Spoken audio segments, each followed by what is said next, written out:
આદિવાસી સમાજની હવે એક જ વાત છે, ચાલો ડેડિયાપાડા। ચેતર વસાવાના સમર્થનમાં હવે 2 તારીખે આદિવાસી સમાજ ડેડિયાપાડામાં ભેગો થવાનો છે અને હવે સમાજના લોકો શું કહી રહ્યા છે એની વિગતે ચર્ચા કરીશું। નમસ્કાર, હું છું ઉજ્જવલ અને આપ જોઈ રહ્યા છો નિર્ભય ન્યૂઝ। માત્ર 50,000 ભરી અને ડ્રોન વસાવો, ડ્રોન વ્યવસાયની અંદર કમાવો 7 થી 8 લાખ રૂપિયા પ્રતિ વર્ષ। ગુજરાતના ખેડૂતોની પહેલી પસંદ, તો આજે જ સંપર્ક કરો।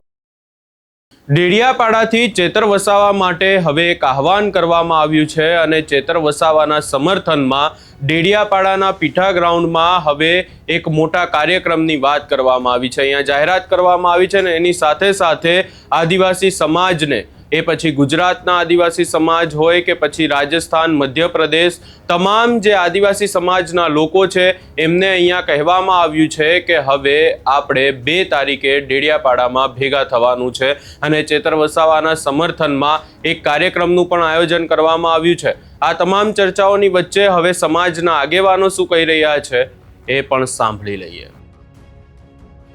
જય હિન્દ।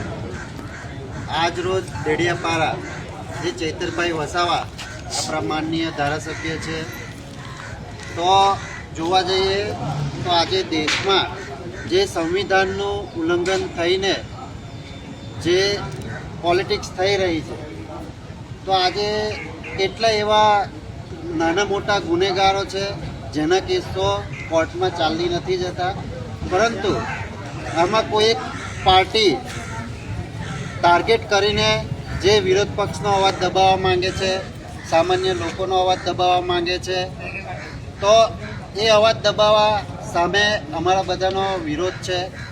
કારણ કે જે સંવિધાન આર્ટિકલ 19(1) મુજબ છે કે ભાઈ દરેક મુદ્દે કોઈ પણ આપણે બોલી શકીએ છીએ, તો જે એમના વિરુદ્ધમાં કોઈ પણ પુરાવા ન મળતા તેમ છતાં એમને 7 વર્ષની કેદ કરવામાં આવી છે। તો જે આ અન્યાય થઈ રહ્યો છે વારંવાર આદિવાસી વિસ્તારોમાં, તો આજે જો એમએલએને જ આ રીતે દબાણપૂર્વક જેલો કરવામાં આવે તો સામાન્ય માણસોનું કોણ સાંભળશે?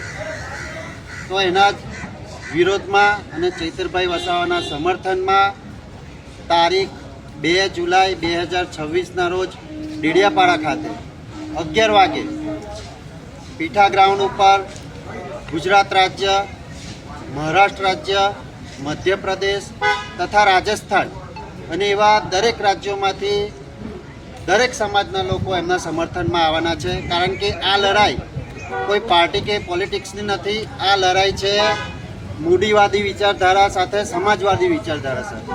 તો જે મૂડીવાદી લોકો છે તે પોતાના મનસૂબો પાર પાડવા માટે આજે ઘણા એવા કાયદાના દુરુપયોગ કરીને આવી રીતે જેલો કરવામાં આવે છે।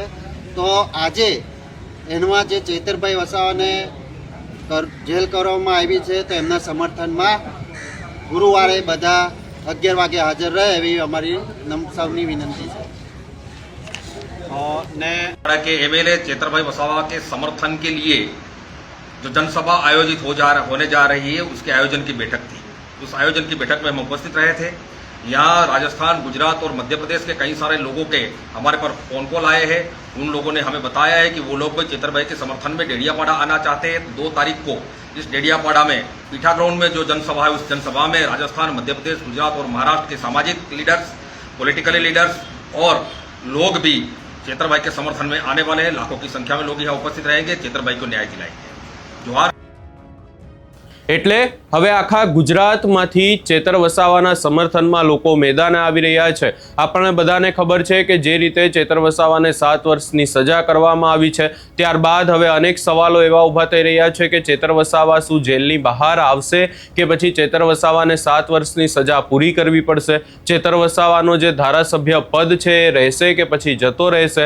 આ તમામ ચર્ચાઓની વચ્ચે હવે અહીંયા જે છે ચેતર વસાવાનો ગઢ, કે જ્યાંથી ચેતર વસાવા ધારાસભ્ય ધારાસભ્ય છે ડેડિયાપાડા, એ ડેડિયાપાડાના લોકોમાં ભારે આક્રોશ જોવા મળી રહ્યો છે અને ડેડિયાપાડાના લોકોની એક જ વાત છે કે ચેતર વસાવાને જેલની બહાર આવવા જોઈએ. અને ખાસ કરીને આ તમામ ચર્ચાઓની વચ્ચે હવે ડેડિયાપાડામાં જે આખો કાર્યક્રમ રાખવામાં આવ્યો છે એમાં પણ જોવાનું રહેશે કે હવે લોકો કેટલી સંખ્યામાં પહોંચે છે અને ખાસ કરીને ત્યાં શું સવાલો ઊભા કરવામાં આવે છે. કારણ કે ચેતર વસાવાના પત્ની દ્વારા હાલ આખા સમાજને એવું આહવાન કરવામાં આવ્યું છે કે આ જે કાર્યક્રમ રાખવામાં આવ્યો છે, કાર્યક્રમમાં મોટી સંખ્યામાં સમાજના લોકો જોડાય, સમાજના આગેવાનો જોડાય. હવે જોવાનું રહેશે કે આગામી સમયમાં કયા કયા નેતાઓ પણ ત્યાં જાય છે અને આ સમગ્ર બાબતે તમારો શું અભિપ્રાય છે એ અમને કમેન્ટ કરી જરૂર જણાવશો ને અમારી ચેનલ નિર્ભય ન્યૂઝને લાઇક, શેર, સબસ્ક્રાઇબ કરવાનું ભૂલશો નહીં.